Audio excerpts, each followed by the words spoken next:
Hey, what's up, guys? Ryan here. I'm with my friend Luke W. We're going to be talking Amazon FBA, but first, I just need to point out the fact that I'm wearing a gold chain because I quit my job today. No more 9 to 5. I'm hyped. Amazon FBA had a lot to do with that. So, Luke, man, how excited are you for just 2020 Amazon FBA? Passive income in general. What's going on? Dude, I'm super hyped right now, and guys, we're actually running like a double live stream. He's running a live stream on his channel. I'm on my channel doing a live stream for all you guys. So if you're here, please just drop comments down on Ryan's channel if you're watching from there, or on mine, to let us know that the sound and everything's good. It took us a while to figure this one out today. Okay. But we got it, and I'm stoked for 2020. Honestly, last month was a huge month for me. My products are doing really well. And Ryan, the whole premise of this video, man, like, you literally just quit your job today, and you've been making money for quite a while on FBA. When did you start? Dude, so my journey started late 2016. Going about it myself, failed, didn't figure it out, and just by chance, if you want to call it that, or if you believe everything happens for a reason, ended up crossing paths with somebody who not only sold on Amazon, but was already coaching people successfully about how to do it. And I ended up just paying them for one-on-one coaching sessions, and that was that. That was really it. I mean, it took probably a lot longer than it needed to. I've talked about this publicly, man. I spent so long in the product research phase the first time because I was like scared to fail, I guess. And, Yeah. And when you're going through it the first time and you're parting ways with some money, it's scary, right? But how about you? How long did it take you your first time through to like find a good product? Yeah, so I mean, I straight up was going in. I watched hundreds of hours, probably YouTube videos, because I had broken my leg skateboarding and was out of my job for 2 months. Learned how to sell on Amazon from those videos, and then like wanted to do the monetary investment in a course to feel like I want the step-by-step thing and get that extra help. A lot of the courses don't offer real like one-on-one help, so I didn't get much of it. But it at least made me say, I need to make this money back, and I stuck with it and found a product in the first month and a half. Didn't make a ton of money with it. It wasn't until my 4th product that I really started getting like a higher ticket thing in there that was making 50, 60. I looked at your stuff. I noticed you were selling like higher ticket. Yeah, and So I got some. It's cool that worked for you, man. Yeah, I mean, that's great. And then I also have high volume products that I've started branching out to that get really low refund rates, and it's like, they're lightweight, they're disposable. Dude, that's amazing that because that's like describing the opposite of my experience with high ticket products. Really? Mine were, yeah, because without giving you the niche, I can tell you after the video, but it was a brand attached to one of my websites, and so I thought I could move units through just the web presence, because I have a website that I made in college. It gets like a ton of traffic, and I actually do still sell some branded products under there, but the oversized products, man, like they were oversized and overweight. So like any inbound shipment to the US got split into 3 fulfillment centers, which hurt the inbound shipping costs. Any returns were like honestly 25 to 30 bucks usually on average to pay the return shipping. Damn. It was miserable. Yeah, I mean, my high ticket item is small. It's literally like this big. But then that one still will get some returns and stuff. But then I have the lower cost ones. I get them for $11 and sell for $44.99, making like 23 bucks profit after FBA fees. And they sell fast, and that's the one that gets disposed after it's used once, and people are just leaving great reviews. So I found this niche, and I'm just like going to capitalize and do 12 different products in different niches within that category. Dude, yeah, I like that strategy, man. I talk about how I did that with my first products. Like my first product was successful, was profitable, but it wasn't like a killer product, you know? I ended up like, you know how everybody preaches like differentiate, make better, you know? And I did that, and I'm not going to knock that because it can work really well. And it did work for me, but it wasn't like making me enough money to retire, you know? What I ended up doing that was super successful was like not differentiating and kind of just like using what was working in that niche as an indicator of how to approach it. And basically just, I mean, don't knock sample orders, man, to anybody listening, you know, like ordering samples, as many as it takes, and finding the supplier with the best product, even if it's slightly more expensive, like seriously can make a world of difference. That's really what helped my first product that I've grown into a brand registered, etc., really succeed.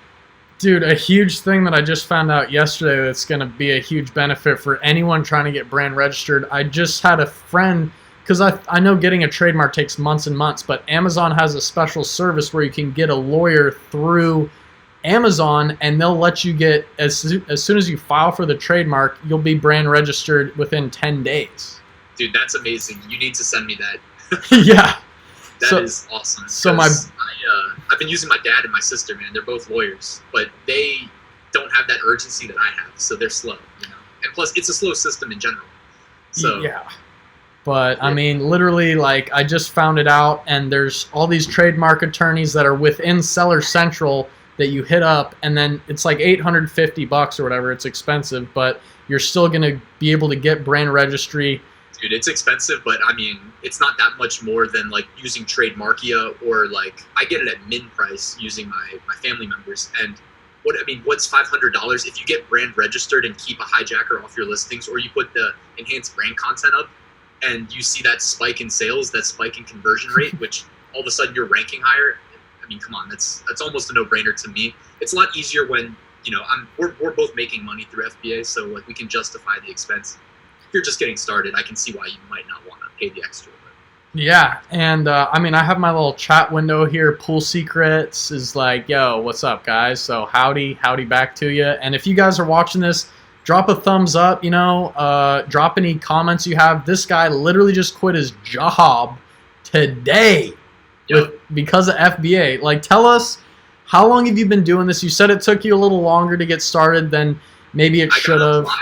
Yeah, 2017, I think April. So one cool thing, by the way, if you're new to Luke's subscribers, well, first of all, to my subscribers, man, check out Luke's channel. I put a link in the description, top link right there. He's doing great stuff. He's showing people how to get their FBA business started, putting out great content. I have been guilty lately of not putting out as much FBA content.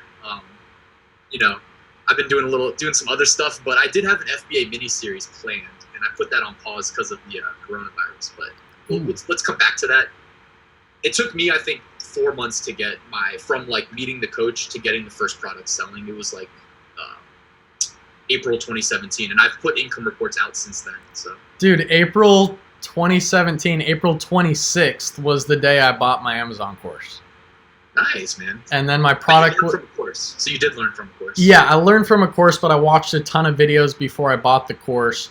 And then, like, another reason I wanted to get you on the channel, and by the way, his channel will be linked down below, is that you're pretty much way more than an expert than I am at merch by Amazon and like these other print-on-demand things. So we'll have a separate live stream for that later on. This is more of a celebratory thing, but I mean, why we got the gold chain out, baby. Hey, and you kind of did your profit breakdown, your income reports. I like that idea. I've started doing those now too, but yeah, man, people really like them, I think. What makes a realistic climb, you know, because it's not like overnight success like some fake gurus on YouTube like to project it to be. Yeah, but I mean, so you've been doing it literally as long as I have, and you've built a channel. You got like 7,000 subscribers. I've made so many videos, and I still only have like under 4,000. But I don't. That ain't right, man. Everybody needs to sub to Luke. Hey, yeah, I need. I don't get it though, man, because I hear the same shit. People are like, "Why don't you have more subscribers?" I'm like, "I don't know. Tell YouTube to send more people my way." But it's kind of cool because we can actually touch one-on-one to each person that reaches out to us. We're not those guys that are like money hungry, Lambo driving guys that are like, "Yeah, give us your money. We ain't gonna talk to you." So like, it's cool to kind of be at this level where you can still get one-on-one with people. Yeah, for sure. Usually when people reach out on like Facebook or something, it's like, "Are you a bot?" Like, nah, sadly, it's me. I don't lie. I sit at a computer all day. I used to sit in an office. Now I'm just going to be sitting in my bedroom where I have my computer, which is why I got the green screen behind me. But, you know, same old same. I'm hoping to just scale this stuff, scale my businesses, my FBA business, merch business, print on demand, and the YouTube thing, man. I love YouTube, though. I'm so happy I got started. Yeah, honestly, how did you get started on YouTube? What made you want to do it? You know, it's the dead truth is that I saw Kevin David's videos, and like, it didn't matter like what you were watching on YouTube. If it was like related to FBA, it would autoplay into Kevin David's videos for some reason. like back when he had like no subscribers, every video autoplay Kevin David. Like he was from San Francisco or like Cali. I think he might have had a friend at YouTube that flipped the switch that does exist. I've heard people say it exists 100%, where you're getting fake organic growth. And I was like, yo, this dude doesn't know what he's talking about.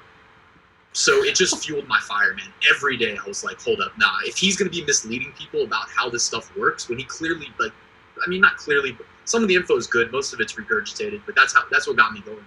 How about you? Yeah, back, you probably know like Tanner J. Fox, right? Mm-hmm. So he had his course, and I just saw people buying his course like rampantly, man. And I was like, what the heck? And then I saw people do course review videos, and then they were making affiliate commissions. I was like, wait, I can buy this course and make a video, like a review video, and then people will buy that course.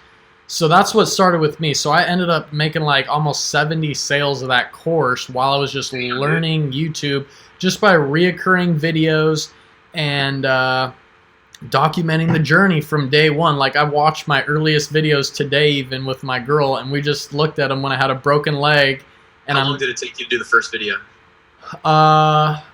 My video, the first one I filmed was on May 21st. So I bought the course. So about a month later, I did the first review video, and woke up the next day and 2 people bought it, the course.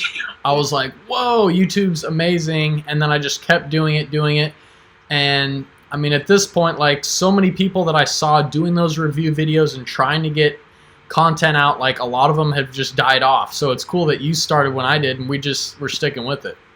Yeah, man. I mean, that's the thing. I guess like you gotta see if it works for you, right? Like I've learned to love it, but obviously it sucked up front, you know. And like I've been teaching, like I teach web development at the college level, and so like I know how to speak to a group, but like speaking to a webcam, like looking at a little like robotic piece of machinery right now, it's just weird. You get used to it, but it's weird. Yeah, it's super weird. And the other big thing is like, don't get discouraged. Same with FBA or anything you do. Like you're not going to get crazy results. I was just grateful for like a few views or my first like on a video. I'm like, random people are watching it. The same effect happened with FBA. It's like my first sale, it was only like $3 profit or something. I'm like, oh my God, someone bought this somewhere in the world. And just those little like grateful moments are what keeps me going. Yeah, man. It's for sure. It's definitely gratifying to see, like, start a new website, see the traffic come in, start a YouTube channel, see the sub count grow. Getting to that 100 sub count is, like, the best feeling ever.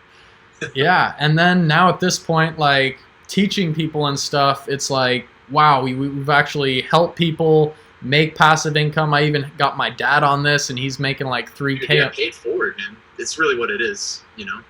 Yeah, and there's not... People are like, how can you teach people? Why would you give away your secrets? How would you answer that question?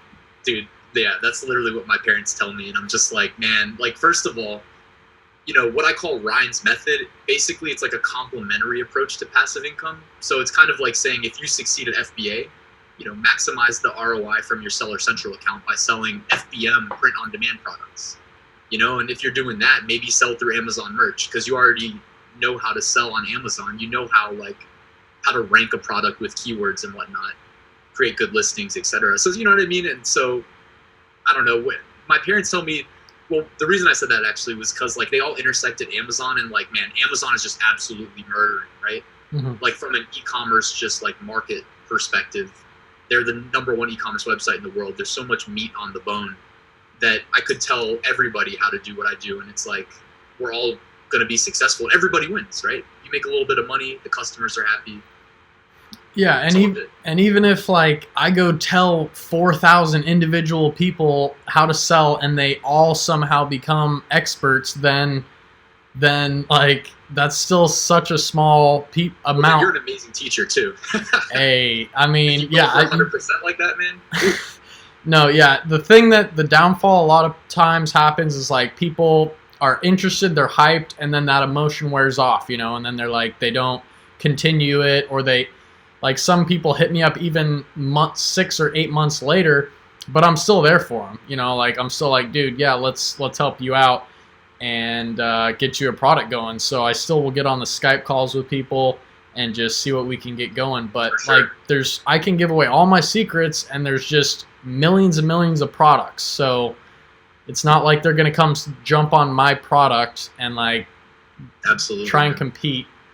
It's like The one thing that like I remember, you just kind of like reminded me of probably like the most significant moment of me working with the guy who coached me to get through the whole process for the first time. And it was like, I spent way too long on product research. We had this like really like well done, refined process of like basically how to project your profitability without spending a dime to like a pretty accurate mark, just using like public data, and I was like looking for the golden egg that didn't exist. And one day he's just like, man, like you need to just like, he's like, show me your list. What are you looking at? Okay, that product right there. Why aren't you selling it? And I was like, came up with some stupid reason. He's like, nah. You're going to sell that product. Just do it. And then that's, that was moderately successful. And the story was I launched more products in that niche. A lot of them were very successful, Yeah, that's the thing. People get caught up and they're like, I need that perfect golden nugget grand slam product. But really, like, even my dad, I tried to encourage him to do certain things. And he's like, no, I want to sell this fitness tracker watch, which is super saturated. But he found a special model that was doing well. And he just, with even hardly any reviews, still pulled like 16 sales a day in his first like month or two on Amazon. And we were highlighting all that progress. But it's just like throw something out there and don't waste all your money on that initial investment. I just say like get like 100 units of something. It's enough time for you to reorder, not too few. You're going to run out and see how it's going to work for you. And it's a little test for like $1,000 or something. I really like that actual like mentality too, because what I usually teach is more like, exactly by the numbers. Like, okay, you should be able to project this many sales based on your competition. So place this order. But like, you know what, man, if you have to place like a smaller order just to get started, like it's way better to do that and feel validated about placing the bigger order and just getting the ball rolling, because it's a long FBA, unlike any other of these models, man, any of these other complementary models like Amazon merch, like, they're all like, you can have that instant gratification on those. Whereas FBA, man, it's like, it's a little bit of a grind, you project the future months out, Yeah, I mean, that's what I like to do. Just get the ball rolling because, it does pile up on people to the point where they're like, this is just too much. I'm overwhelmed. But it's like if you just get that product in and experience and gain the experience of just making sales, then from there you'll see those bars pop up in the app, man. Yeah, dude. It's addicting. I mean, let's go back to just how you freaking quit your job. Like, what income amount did you need? Why did you quit today? All that. Yeah, so, like, man, my parents are super conservative, and I always look to them for advice, But, like, none of them were, like, they're not self-employed. I love them to death, but, like, They work 9-to-5 jobs. There's nothing wrong with that. That's, like, what they did. And for me, it's, like, it's weird when your brain kind of switches into that other mode of thinking of, like, oh, wait, but if I can make, like, enough passive income, I can kind of get a little bit more freedom, right? And I kind of got like addicted to that thought over the years. I think it started with the My Wife Quit Her Job podcast, hosted by Steve Chu. If you haven't heard of that, he's great. He's helping people create financial freedom, basically. Super intelligent guy, successful on FBA, but also like his own online store. And once the seed's planted, man, it just gets addicting. But as far as like income went, like, I've been making enough money to not have to work 9-to-5. Like my income reports show that. But I don't know, for whatever reason, man, like it's tough too. I built a life around my job. Where I was working, I was there for over 5 years. I met my girlfriend, like she lives real close. One of my best friends sat in the desk next to me for a couple years, man. So it's just, you get used to it. It's easy to get comfortable, so. And now from here, man, you're going to have a lot more free time. So what plans do you have for like freaking expanding more products, like more teaching? Like what's the game plan? Yeah, so I'm also not completely like self-employed, I guess, because I have been teaching at the college level, teaching web development. I do still have that job, so I've got like a little bit of a cushion there. I have the base income, and so I'm not going to be out on the streets if things don't go my way.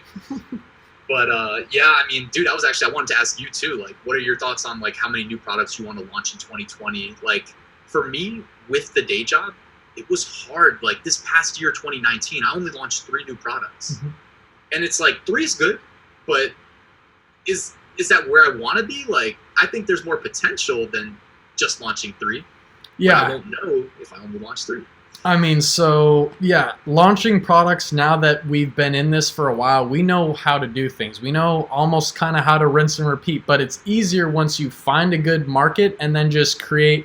You could even go create variations or products, and then that's a whole new product in your market. But for sure, that's a good point, man. My whole thing is like, I found this market, and inside that market, there's so many different niches of different categories. So I'm literally going to do like 12 products this year. I already did 2, and I made $80 sales of them yesterday, 2 sales of that, and it doesn't even have a review. It has 1 image. I don't even have my images done. So hyped on that thing. It's kind of a seasonal item, but then the other 10 are going to be all of these products within that niche that I mentioned before that have low refund rate, just good stuff. And I'm just going to rinse and repeat in each category with those because I know how to create the bundle that I need to stand out. And that's kind of what's going to highlight my product. And certain products need those bundles. Certain ones, you can just kind of go with what everyone else is doing and maybe add a little.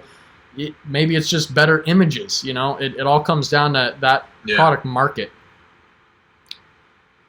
For sure, man. And also that kind of reminded me of something else I want to tap into this year more than I've done in the past. And that's, you're familiar with Amazon merch, where we sell like print on demand products on Amazon. And this is something I've done in the past successfully, but let fall to the wayside just because I don't want to make excuses. I mean, whatever. I didn't follow up, and I should have. But like, you can sell FBA print on demand products through Seller Central. Like FBA coffee, like people make a killing selling print on demand coffee mugs, FBM. But if you have like a killer design, or like someone on my YouTube comments just today, we were theorizing about, one of the downsides of Amazon. In my most recent income report, I talked about how a hijacker targeted me specifically, jumped on over 200 of my listings. They're all FBM print on demand. So it's not going to make me go bankrupt or anything, but like, it just sucks. I'm losing a ton of sales to him. We were like, how are they like making money? And then this guy was like helping me do the research and was saying that he was finding some hats on like AliExpress and thinking that maybe there's just a long shipping period, and he's getting them maybe from China embroidered there, or you know what I mean, like buying the raw material and he's embroidering them, because he's undercutting me by enough that like I can't even get in a pricing war. Dude, what? 200 products. See, I don't know all about this FBM and wow. Like, yeah, that's why I need to talk to you a little bit more about it. But I mean, I've been using like Merch Informer, the tool, to just kind of find good markets, see what's ranking. I actually watched your videos when I was learning that in the beginning, so it's crazy to crazy to just have you on the channel now. But what would you say, like, compare Merch by Amazon to like FBA in the amount of work, like the amount of work, and then how much money you're going to make based on like your recent income report? Yeah, man. So, what's funny is like on the come up, I learned I learned Merch slightly after I got that first FBA product like up for sale. But I literally applied for my Merch account like the same, maybe even week that I agreed to like the coaching with that guy who taught me FBA. They both like intersected, but I didn't get my Merch account till like early 2017, like March probably. And I think I didn't do anything with it until April. Sorry, so I'm looking at my comments. Someone wants to know what you make a month. Well, I just left my day job, so I'm down about 100K. So, oh, you said month, my bad. That was year. I wish I made that much in a month. But he asked how much you made last month or something? No, that was my day job as a senior web developer. So yeah, how much was that, you said? Like 100. Well, actually, I had a job offer at 120K, and I turned that down just because I told you, man, I was like living near my girlfriend. My best friend worked with me, and I was friends with everybody, so I turned that down. I was making 103K, as a senior front-end developer. I mean, it's in Northern Virginia. It's about right. This guy's saying man's wearing a Cuban. I guess that he's referring to your chain. Is that what that's called? A Cuban? Yeah, Cuban links, except it's plastic. You can hear it. Yeah, man, we're balling out. He's quitting his job, dude. But I mean, we came from different backgrounds. You were making a crap ton or whatever, 10K a month, and I was at a part-time server job fresh out of college, ready to be a broadcast news journalist, which would go into the soon-to-be fake news. You on YouTube, though. You're doing a great job, man. Hey, yeah, that's what I mean, it helped me with YouTube, and ultimately, if you watch my first video, like, you'll see I was just super chilled out. I don't know if I was on, like, the painkillers at that time with the broken leg, but I was just like, yo. So Nobody sees those videos unless you, like, bring them up, so. I know. If you look back, you'll see the journey that, like, now I'm here now, and I just get better and better at talking, and it helps the confidence. It's just so much better, but I was making like $2,800 a month at the job, still living at home and all that. Like, you can see I got family pictures. I'm still living at home because in the Seattle area, it's literally like $2,000 to live anywhere cool per month. Yeah, and dude, it's like, I want to just use home as a home base, go travel the world, then come and find a spot where I want to go live at. But I mean, I'm making 3 or 4 times as much per month now that I was at that other job. So it's like, you got to sacrifice, keep your day job, make money online, and once you have enough to replace it, then just kind of switch it up and maybe go full entrepreneur mode on it. For sure, man. And part of like a big part of what I preach on my channel is like diversification, you know, because it's not just a day job, but like, it's like if I was working as a web developer, then I also was like teaching web development, you know? Mm-hmm. And there's other ways to monetize like being a web developer, but also with like passive income and what I call like Ryan's method. It's like learn how to sell on Amazon, then go crush it at FBA, merch, FBM, print on demand through Seller Central, KDP, you know what I mean? There's all these ways, and there's more than that. Like, I'm just talking about the ones that I'm doing now, but I've heard of one called like ACX, where you can sell audiobooks. And it's like, now I have time to learn about ACX and see if that's for me, you know? Like, I just love the potential, man. I know, there's so many streams of income, honestly. Like, I remember months ago, I counted to myself, I had like 8 streams of income, from YouTube ad revenue to coaching calls to just all these other random streams, affiliate marketing through YouTube. Have you ever counted? They're minor, they add up, right? Yeah, have you ever counted how many you have? So I did a 2019 video, Other Ways I Made Money, and didn't, like, whenever I'm filing taxes each year, then I have to count, but like, that'll be in about April. So if you want accurate projections, if I actually share the real numbers, I might, but in my video the other day, I was like ballparking things. And yeah, I talked about like course enrollments, one-on-one coaching. I don't think I shared YouTube revenue, but like surprisingly, that, like, I've been running AdSense ads on a website that got 2.2 million visitors last year, and that doesn't make shit. It makes like $3,000, but YouTube's been making me like 600 a month. So yeah, because with YouTube, we're in this niche of like entrepreneurship where people are gonna, they're gonna bid way more for ads on our channels compared to like a kid's channel where kids aren't gonna go buy ads. But I have this other comment here from Christopher Gomez asking, realistically, guys, how much can someone start with Amazon? I'll let you take that one first. So yeah, this is a common question, and for me, like, I don't mind sharing what my first order cost. It cost me $1,600 for the products, but like we were just saying like 10 minutes ago, like, you don't necessarily have to do the bigger order. If it means just getting the ball rolling, it's okay to start small. I spent $1,600 on the products, and then I paid more than I had to for air shipping to get it selling quicker. It's not a requirement. Sea shipping is definitely about half as much, and so I was in for $2,400 on my first order. How about you? Man, I got 100 units of neodymium magnets, and I shared this on the channel way back. I don't know what that is. They're these super strong magnets, and I got a 10-pack of them, and I was all excited, and I went and like DIY, like do-it-yourself Facebook groups to try and sell magnets, and I made an ebook and put that on my main image and just tried to like differentiate, but it cost me $500 with shipping to get 100 units of something in. That's and this B Stein saying he started with 2K, so it's all over the board. Depends on what product. I like 1,500 as like a minimum. Like, you've done no product research, so you don't know what the product's gonna be. I like 1,500 as like you're gonna have enough to get something. Like, the last person I did one-on-one coaching with, which I don't do anymore, but the last guy I did that with, his first product was like 1,200 all in initially. You know, that's with shipping. Yeah, and I just started this. I just started my other product in this great little niche that I buy for $11 each and sell for $45. And I mean, that's doing 8 to 10 sales a day, and it's like that was $1,100. Again, I only ordered 100 units, so $1,100.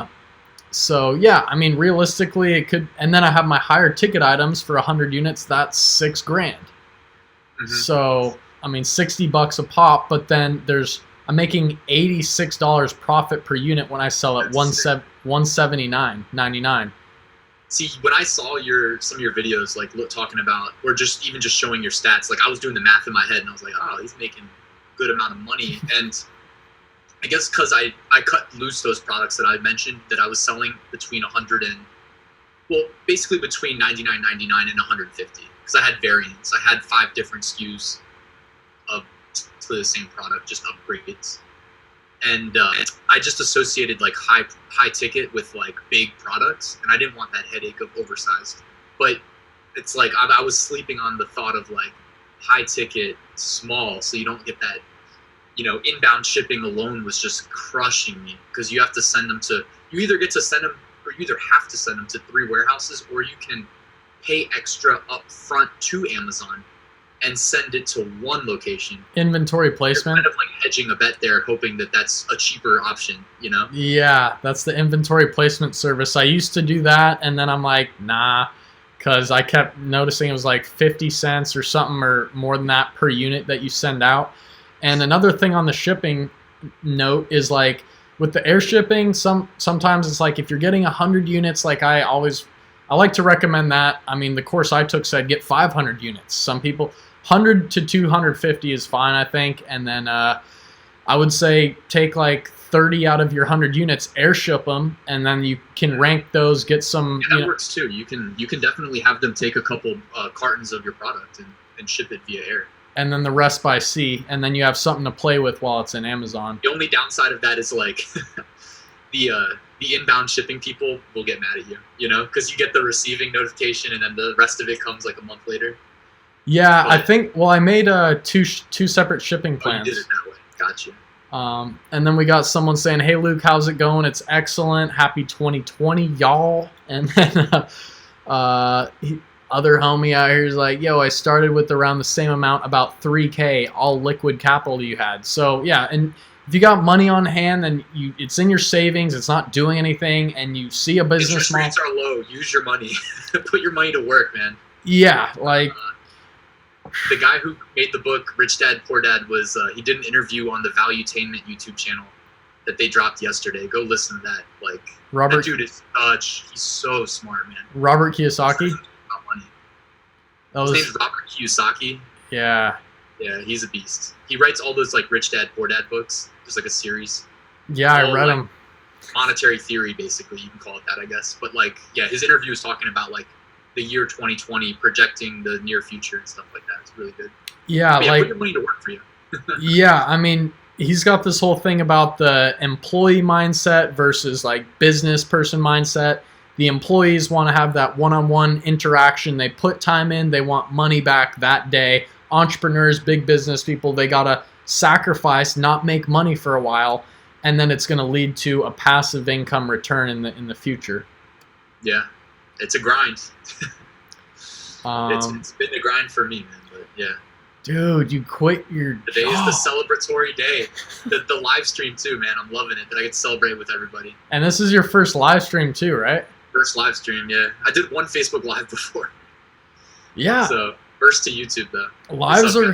Lives are definitely good, man. Like, we got to do more of them. Do them solo on your channel too. Just it's easy. For sure.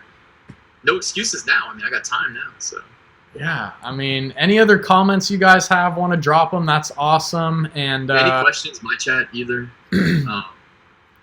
Let us know. Yeah. People have been asking like about how many income sources that we have. You know. So for me, it's like FBA plus the other stuff I mentioned that I teach in my courses, basically print on demand FBA. Yeah, I mean, I counted like 8 with YouTube ad revenue, coaching calls, affiliate marketing, Amazon FBA sales, course sales. And if you want to count it individually, like affiliate with Helium 10, like Jungle Scout affiliate, and all these other ones. So it just adds up. Yeah, kind of like 8 when I had time to think about it. But I mean, dude.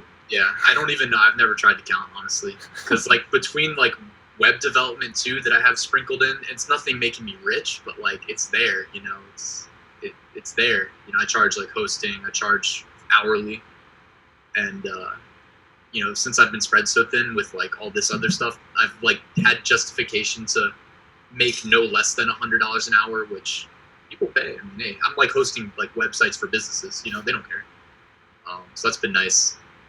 And like you said, affiliate income, I didn't even like, you know, I've spent 1 year on YouTube, so I didn't even think about that stuff. But every now and then I'll just see like a payment come through for like $100 for whatever, you know, Merch Informer affiliates or something. And yeah, you know, and that stuff's good, you know, because it's mutually beneficial. I'm assuming you're not like shilling out for products that you don't actually use. Like I don't recommend stuff that I don't use. If you look in the description right now, I put a section products or services I use for FBA, and it's like literally all stuff that you can find me posting in-depth reviews on how to use, you know, because I actually use them.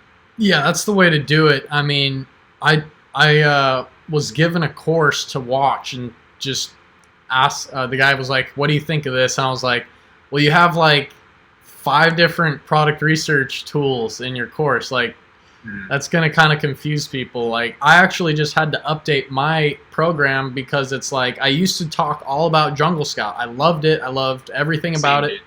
And then they literally like tripled or freaking doubled the price. Yeah.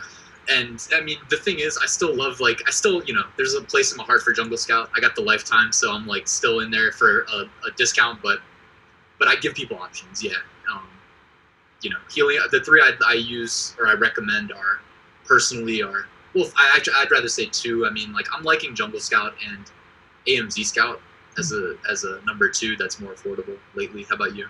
Yeah, so when I got Jungle Scout back when I started Amazon, the Chrome extension is the most crucial thing for me when I don't even use the product database that much to do the filters and find products. I mean, I make videos about that showing how to do it, but that's the thing. I love the product database. I mean, I love it too, but I mean, shoot, I don't even look for products that much, and when I do, I just go right into Amazon and do weird manual research methods. That's the thing, man. Yeah, you know what's weird is like you do get to that point where you're more comfortable just going in and doing it manually. You know, it's weird saying that, but like it's the truth. Like I start manual and then I double check what I'm thinking with like the tools. And yeah, there's awesome things like, so, I mean, without getting too far ahead of myself, like the Jungle Scout, when I got it, was $97, and that was it, and for life. And now it's $97 a month for the Chrome extension. Dude, that's how popular it is, I guess, man. That kind of sucks, but it's also opening the doors to their competitors for, you know, more affordable entry points. So since then, I've been talking a bit more about just Helium 10, and they actually just updated their thing. So it's like now they have your profit tracker, which is really nice in there. They have I haven't used theirs. Yeah. I just set it up yesterday, and it's like super accurate. So I've always been putting my profits like manually into Google Sheets every day. But now this is accounting for just everything instantly, so I don't have to look at all the promo codes I've used and this and that. Yeah, so, dude, that's so pivotal. Like Jungle Scout had a branch called Fetcher, and they rebranded it as Jungle Scout Sales Analytics.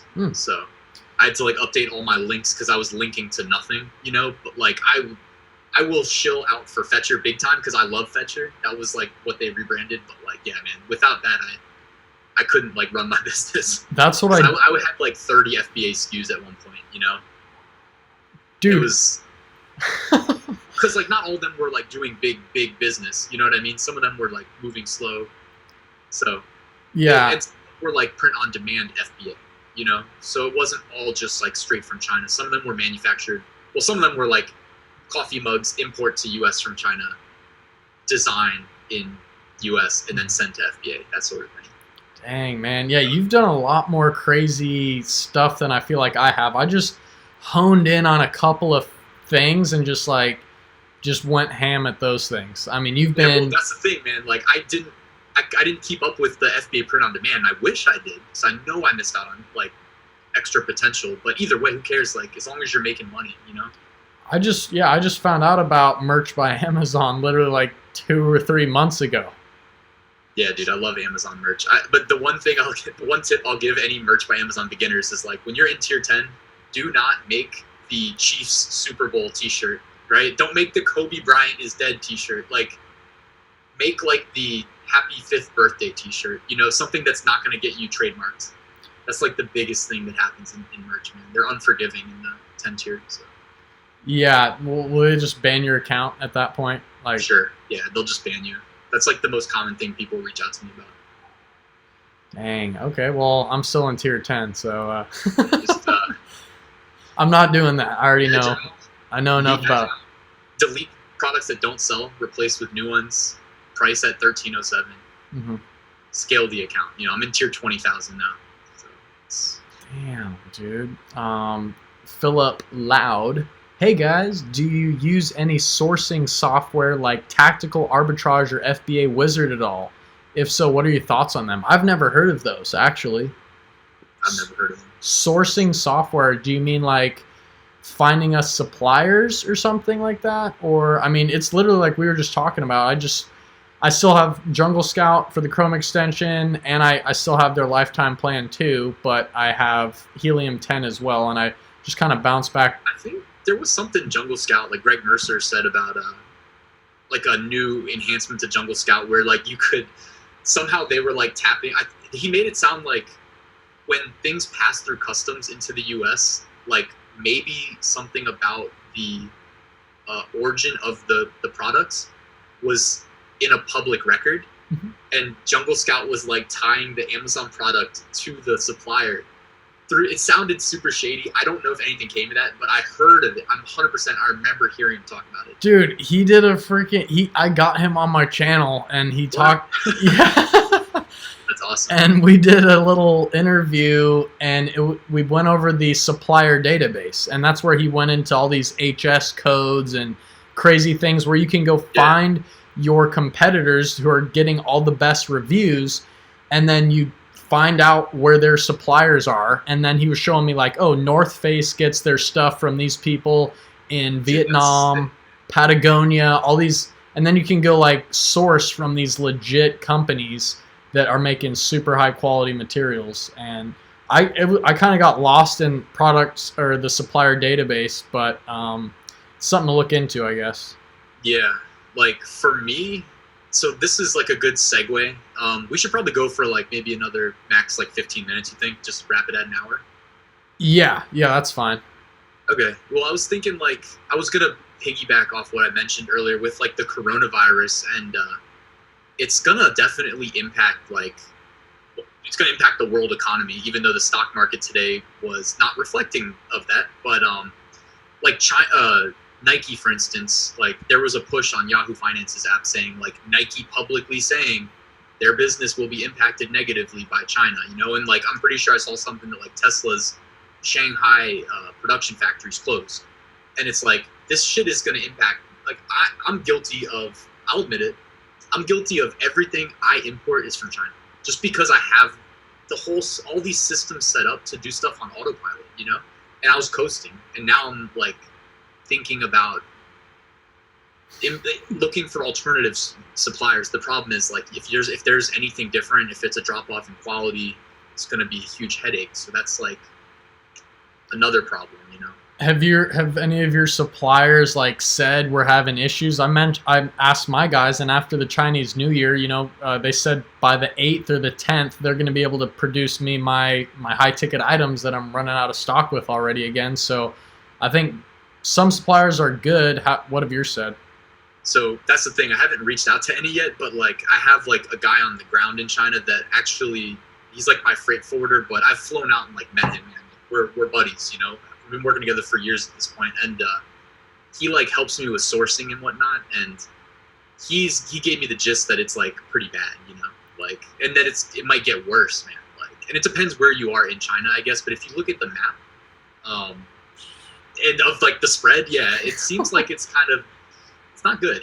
I know, dude. I'm tripping out. Like, there were cases already like in my area. One case in my area, they got the guy like already put away and stuff. But I was doing research on the coronavirus. It's like they call it that because it's got these weird like tentacle heads on top that look like a crown or something. I don't know. But I mean, there's many different types of coronaviruses, and I guess this one's like a designer one. Some even say that it was made in like a lab. Yeah, I've heard the conspiracies. I love a good conspiracy theory. Hell yeah. And then regardless of where it was made though, it's fucking shit up, man. Like, I know. I'm freaking sketched out a little bit, but at least I don't have to go work a job where, there's a lot of sick people or be in a classroom. I feel bad. Yeah, I gotta be in a classroom though. Damn it. I gotta teach. Oh shit. But do you remember the solar eclipse like a couple years ago? And do you remember like the stories of the people who jumped on that opportunity enough in advance? They made life-changing wealth selling solar eclipse glasses on Amazon. And this, in theory, I mean, it coincided with Chinese New Year, so I don't know how you could have really projected it early enough. But if it wasn't Chinese New Year and you were like super on top, you were agile, you in theory maybe could have put in an order of like, I don't even know how many. I would have probably ordered like 100,000, just balled out surgical masks, and said ship them via Air Express to the United States. Because even though there's like 11 documented cases in the United States right now, or don't quote me, but I think it was like 11. Look at the bestseller rank on surgical masks on Amazon. Damn, People dude. are making a killing right now. Surgical mask, and then even the M2 mask is one that I've heard a lot of people are talking about. But we got, dude, yeah, I mean that's the thing. Like, that's what pops up when you type surgical masks. They're buying the nice ones, yeah. Oh my god. Which justifies higher price point, which justifies bigger margins. And there are people, man, making bank right now. Dude, and the thing also, a little weird note is just like the high ticket items. Usually when you go for those, you'll find less competitors just because it's a bigger barrier to entry. So the barriers to entry, you got to think about those. And I mean, the more there are, the more likely you are to just not have competition too much catching up with you. But we had a couple other people here. Philip followed up with his thing here and said that the tactical arbitrage or FBA wizard people find products for you. They find products for you by your filtered settings. It's a real time saver. So that's just going to like a virtual assistant. Like database or like suppliers? I think it's literally just a service that goes and finds products based on what. Oh, got you. Yeah, because like if you go to like Jungle Market or even Fiverr, man, people will do that. Yeah. Totally. It's hard. I mean, honestly, like. I might just try it out because I make a video about my experience. Yeah, that's show people what it was like. Because if it's good, I mean, I'll use it. And then B. Stein is like, I find products by simply browsing random products on Amazon. Jungle Scout Chrome extension is all I use to see the numbers. So that's kind of like where I'm at now, like getting down deep in the rabbit holes and just finding weird things and taking that main keyword for that product market, plugging it in, running the numbers, check the long tail too. That's always a smart one, Oh yeah, I like doing just typing in the broad one and then space bar and seeing all the little niches beneath it. Yeah. Have you heard of AMZ suggestion expander? It's basically just like it takes your autocomplete and just like makes it slightly better. Basically, it gives you some prefix words and like afterwords before and afterwards. Dude, so KT9, you know, those guys have been in the news lately with just being bashed and Negative, right? What was that? Negative, right? Yeah, negative Not stuff. positive. I've heard some really bad things about those guys. Yeah, so like they reached out to me at one point and they gave me their Boost 9 tool, so I did a review video on that before I heard all this like people. They have their own tool. Yeah, they have their tool, and that's basically what it is. It's an Amazon auto suggester thing that will show you, like, basically without even clicking into any of the products, like how good they are based on a 7 out of 7 score of 7 out of the top 10 are making over $5,000 in revenue, and their 7 out of the top 10 have under 100 reviews.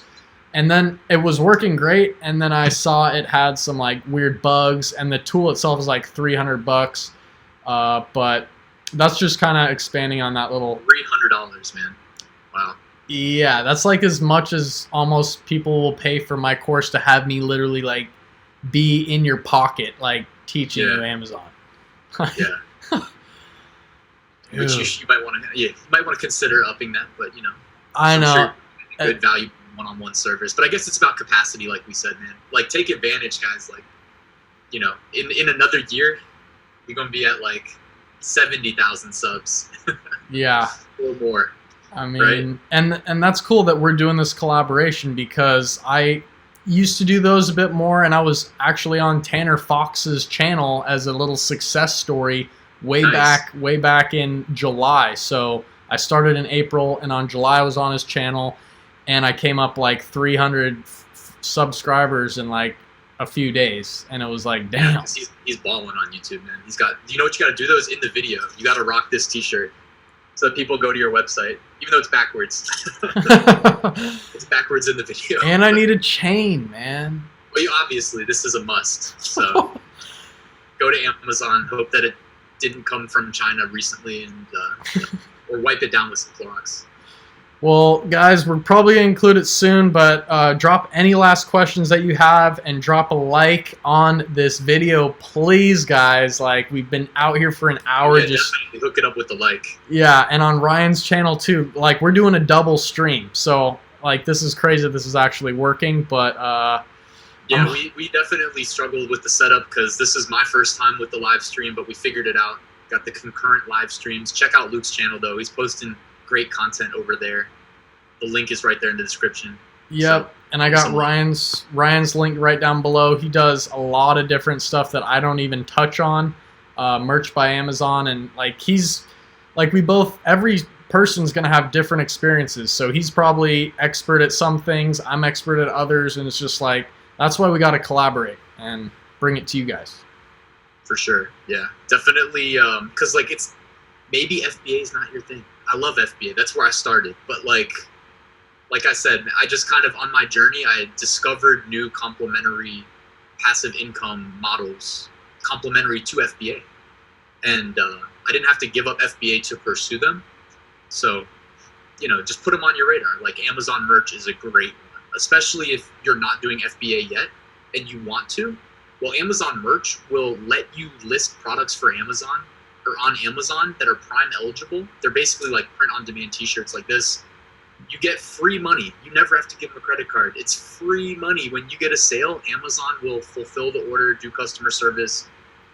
All you got to do is post a design, basically. And it teaches you how to create Amazon product listings, albeit it's not through Seller Central. So it's a much easier way of creating product listings. But yeah, I mean, that's crazy. And that's just one thing. Like, you get into FBA, you get into Merch by Amazon, and then just this door opens where there's like a million other ways to make money online. And next thing you know, you find your own little vibe with a certain income source, and you're like, this is my passion now. And then maybe you want to go teach it to people and pay it forward because you help them get successful. It only gives you a better reputation. And that's kind of the reason I like for helping sure. people. As long as you're authentic, yeah.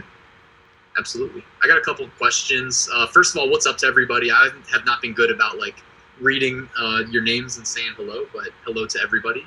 Still getting used to live streaming. This is my first YouTube live stream. Someone asked like what my most successful St. Patrick's Day merch by Amazon design was. And, you know, contrary to what most people do, like I don't typically chase the big trends, and if I do, it's always like cross niching the big trend with another big trend. So like my second Merch by Amazon account, which was really my mom's, I got her over 100 sales in the 10 tier, which means she was eligible for tier 500. And it was doing what I just described. Like I had basically a Game of Thrones quote that was a play on words mixed with Halloween. And as a result, that one of the t-shirts went viral and just like made a boatload of money around Halloween. But St. Patrick's Day, like I haven't had many good selling shirts. You know what I did do is I took that, you know that like leprechaun meme? The like really bad sketch of a leprechaun? Maybe. I don't know. I like put that on like a t-shirt and a hat basically and had it as like an embroidered hat. So that was probably like my best seller. Because it's like a stupid ass meme from like a TV reporter or something.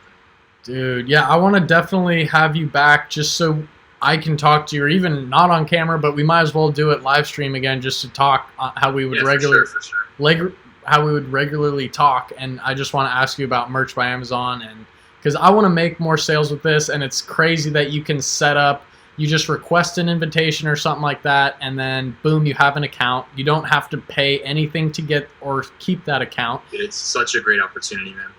I call it a tier 1 opportunity. Like I released another course on other print on demand platforms, but it's literally like non-Amazon merch. Because Amazon merch isn't a tier of its own. It deserves like a whole bunch of attention just on its own. And yeah, man, tier 1, like it's a top tier opportunity. Everybody should take advantage for sure. And give us a quick tip on getting accepted, because I made one video and my Merch by Amazon, like it's probably showing up high on the searches for like how to get approved to Merch by Amazon. I made that video, it's taken off pretty well, and a lot of people from that have thought I'm like some expert and are asking me like, how do I get approved? It's so funny how many views those videos get. It's like, you know, I'm gonna keep it real. Like, even if you don't like fill out that you have a website and you don't, I'm pretty sure it's like an automated acceptance. I know just as many people that like didn't spend more than like 2 minutes on the application that got in as people that spent a long time on the application got in, truthfully. Even though most videos will say you have a blog and you're a designer and all that. Like, I truly think that like it's like a coin flip, man. As long as you have a tax ID, that's the thing. Tax ID matters. So social, like in the United States, like, yeah, that helps a lot. Yeah, the United States thing, a lot of people that messaged me were from other areas. Exactly. And they had problems with that. So what would you recommend for people outside of the US? Can they get EINs to the IRS just simply and then set that up? Or yeah, I mean, I have a post on my website that, you know, I know most people internationally can't afford, but it's literally entitled like how to open a business in the US, and it directs you to like full service done for you, like with a law firm that will like open your business in the US, like get it registered, get you a tax ID and a bank account. Literally everything you need to get into like FBA, merch, whatever else. It's pricey. It's probably going to cost you like $1,200, I think. But like if there's better alternatives that I'm not aware of because I don't know everything, like I would love it if people like taught me what they did, you know. But that's like the biggest thing that'll help. And some people can't get in general. Like I have friends in the UK that got in. By the way, this is a pro tip for sure. If you can't get into Amazon merch for whatever reason and you're international, do KDP, Kindle Direct Publishing. Sell low content print on demand notebooks. It's honestly equal to Amazon merch in, if not better, honestly. You post a book to KDP, Amazon instantaneously distributes it to like 7 other international markets. Damn. So you can sell a notebook that says like first day of school, and then it's available on US, UK, Germany, Japan, Spain. It's so they translate it, and like you can write your own, like I could write a guide. I could write a guide to Amazon selling and then just put it on my own book, and then you could put like an empty notebook though, lined paper. We need to have a separate call about it, honestly. But that is a pro tip that like as this video wraps, like I just wanted to share, because it's like I have a friend in the UK who hits me up all the time, and we just talk KDP nonstop, you know, because he can't get into Amazon merch. So and also KDP, like not to like flex, but I started in October of 2019, and in December, I made $3,150 profit. Like that's real numbers. Like it is what it is. 3 months. You know, I can't guarantee that kind of success for people, but I can say that like I did it, and I do have a KDP course. Just to mention that real quick, if you guys are interested, save 20% using the coupon code unemployed. Because you just quit your job, baby. I just quit my job and I need the money. So. Last couple questions. Philip's asking, what do we do? Retail arbitrage, private label, or online arbitrage? I strictly just have been doing private label my own products.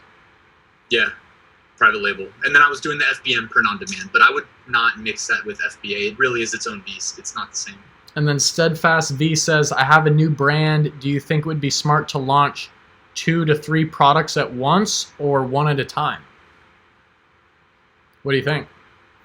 If you have the money, I'm always a fan of diversification, because like there's no rhyme or reason why, like, even if the 2 products are the exact same or 3 are the same but they're different colors and color has no functional difference, one color might sell better. You know, it's like human nature. Totally. They might click one or the other. And then from there, you can like see which actually was doing better. I mean, I would say again, like do the little test order thing, maybe 100 units of each. Yeah, do that. Yeah. 75. Yeah, 75 units. Just see how it. B Stein's saying do one at a time. If you have capital, just even 50 of each, and by that, even that amount should show you like which one's selling more, and then you can cut your losses, cut that other product out before you spend like a ton of money getting a ton of units and then it doesn't perform. So that's what I would say. My dad did that with his watches. He had a red, blue, and black watch. The black one sold 10 times more than everyone else. The blue sold a bit. The red hardly sold. And let me piggyback off that. Someone asked how the merch algorithm works, and the merch algorithm uses the same algorithm, the Amazon like A9 algorithm that everything else abides by. The whole catalog does. Using merch is just like a portal to submit products to the catalog. And like what Luke was just saying, like if you submit like slight variance in products, whether it's merch t-shirts or watches or whatever else, like it's not that like one product is better. Like if they're literally the same with a color variant, they're basically the same product, but you never know. One might just take off. And a lot of it has to do with how the algorithm works, where like it will reward the listing that got sales, you know? Like it's tracking impressions that lead to clicks, that lead to add to carts, that lead to purchases, and it rewards search, find, buy, you know? So whichever one starts getting the sales is the one that will probably start ranking higher, which means more visibility, more sales. And then the other thing is like variations versus having, or if you have a variation, do you put it on the same listing or do you have it on its own listing itself? You read the Amazon category rules too. Yeah, I mean, I got my account suspended temporarily for making a parent-child variation in a category that just wasn't right.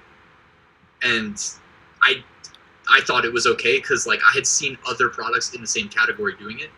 Dude, they were like, yeah, just because you see other people doing it doesn't mean it's right. And I was like, oh crap, like that's not good. Yeah, and I mean what I meant by that is like same category, you're in the right category, but you just have 2 different listings of a product sold by itself and then that product with a bundled item. And then you have 2 listings. I like that approach more too. Yeah. Instead of like having it all on one listing. Having the one listing is great though, because if you launch that new variation into that listing, you automatically get all the reviews that were on that other listing. But people might not see that variation stand alone on Amazon when they search for the product. But dude, we could go on and on for freaking months. We should crack beers one time and just do a live stream. This should have been that day. I don't know what YouTube's rules are about. Like I've heard of people getting their channel striked for doing like the wrong thing on live streams. That's why Joe Rogan doesn't post like live streams or doesn't go live anymore. Oh. So let's study the rules, and next time we can have some beers. I drank a Heineken at a live stream a couple times, and it was all great. Right. Nothing happened. You're still here? Yeah. Well, dude, like to all the guys watching from my side of the channel, like thank you guys, all the comments you guys left and the thumbs ups, like really appreciate it. It took us like an hour to figure this out before we got here, And for you guys watching us from Ryan's side of things, like, I'd really appreciate you guys coming to subscribe to the channel. Him and I both have expertise on different areas of things too, so you never know. And we'll be back. Complimentary. Yeah, complimentary. We'll be back to like kind of get talking about different subjects. So let us know what you want to hear next. For sure. All right, Luke, man, it was great talking to you. And yeah, one last reminder, anybody watching this video from my side of things, go ahead, hit the first link in the description. Show Luke some love, hit the subscribe button, check out what he's got to offer. And yeah, I'm happy we got this done, man. Yes, dude, congrats, man. I gotta go celebrate. Woo! All right, guys, peace out. All right, later.